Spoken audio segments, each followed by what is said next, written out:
માન્ય અધ્યક્ષશ્રી, ગૃહના મોટા ભાગના સભ્યોએ ગૌ માતા માટેની વાત કરી. હું પણ ગૌ માતાની વાત કરવા માગું છું કે દેશના સાધુ સંતો, મહંતો, જ્યોતિષપીઠના શંકરાચાર્ય સ્વામી અવિમુક્તેશ્વરાનંદ સરસ્વતી મહારાજ પદયાત્રા કરીને ગૌ માતાને રાષ્ટ્રીય માતાનો દરજ્જો આપવા માટે સરકાર પાસે માગણી કરી રહ્યા છે.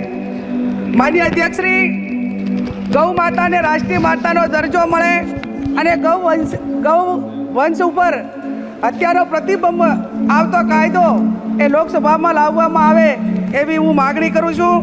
માન્ય અધ્યક્ષશ્રી, ગાયોને નિભાવણી માટે પશુ દીઠ તમામ ગૌશાળાઓને 100 રૂપિયા પ્રતિ દીઠ આપવામાં આવે એ પણ હું માગણી કરું છું.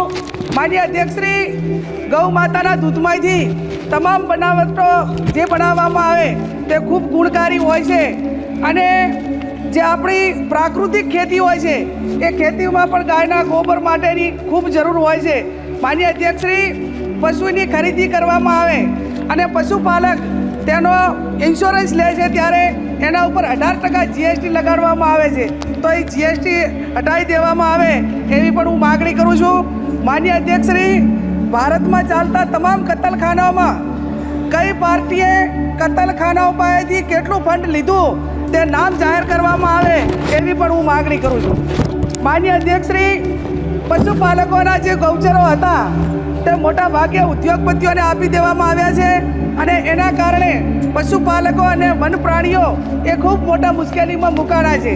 ત્યારે માન્ય અધ્યક્ષશ્રી, આપના માધ્યમથી માગણી કરું છું કે જે ગૌચરો છે એ ઉદ્યોગપતિઓને કેમને ન આપવામાં આવે અને એના ઉપર જે સુપ્રીમ કોર્ટે પ્રતિબંધ નાખેલો છે એને યથાવત રાખવામાં આવે એવી પણ હું આપની પાસે માગણી કરું છું.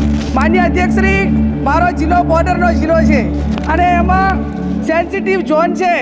આ ઝોનમાં જે જંગલી પ્રાણીઓ છે એ પ્રાણીઓને જે જમીન ફાળવેલી છે એમાં મોટા ભાગે ઉદ્યોગો, મીઠાના ઉદ્યોગો આવેલા છે, એના ઉપર પ્રતિબંધ મૂકવામાં આવે.